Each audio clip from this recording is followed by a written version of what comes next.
Mini mock test के इस अगले सेशन में आपका बहुत बहुत स्वागत है। चलिए, हमारा पहला क्वेश्चन है, सिंधु घाटी सभ्यता का पतन नगर निम्नलिखित में से कौन सा है। तो सिंधु घाटी सभ्यता के पतन नगर तो ढेर सारा है, लेकिन उनमें से ये है लोथल। लोथल। अगला है, सिंधु घाटी सभ्यता के महान स्नानागार किस स्थल से प्राप्त हुआ है। सिंधु घाटी सभ्यता का जो स्नानागार प्राप्त हुआ है वह हुआ है मोहनजोदड़ो से। कहाँ से? मोहनजोदड़ो से। तो मोहनजोदड़ो से संबंधित अगला क्वेश्चन है कि मोहनजोदड़ो कहाँ स्थित है। तो मोहनजोदड़ो जो है वह सिंध में है। सिंध में। मोहनजोदड़ो कहाँ पे है? सिंध में। अगला है, सैंधव सभ्यता के लोग किस धातु से परिचित नहीं थे।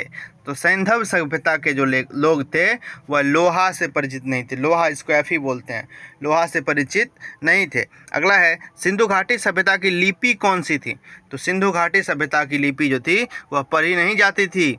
अभी तक पढ़ी नहीं जा सकी सिंधु घाटी की सभ्यता की लिपि। अगला है, भारतीय राष्ट्रीय कांग्रेस से पहले अध्यक्ष कौन थे।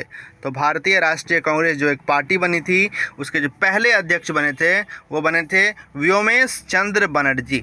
व्योमेश चंद्र बनर्जी। व्योमेश चंद्र बनर्जी। अगला है, निम्नलिखित में से कौन सी फसल का ज्ञान निम्नलिखित में से किस फसल का ज्ञान वैदिक काल के लोगों को नहीं था।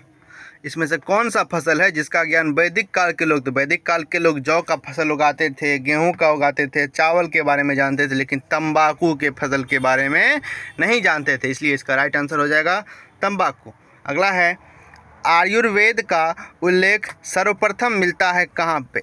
आयुर्वेद का उल्लेख का अगर बात करेंगे तो वेदों में 4 वेद हैं, उसमें से अथर्ववेद जो है उसी में आयुर्वेद के उल्लेख का सर्वप्रथम मिलता है। अगला है, योग दर्शन के प्रतिपादक निम्न में से कौन थे। तो योग दर्शन के जो प्रतिपादक थे उनका नाम था पतंजलि जी।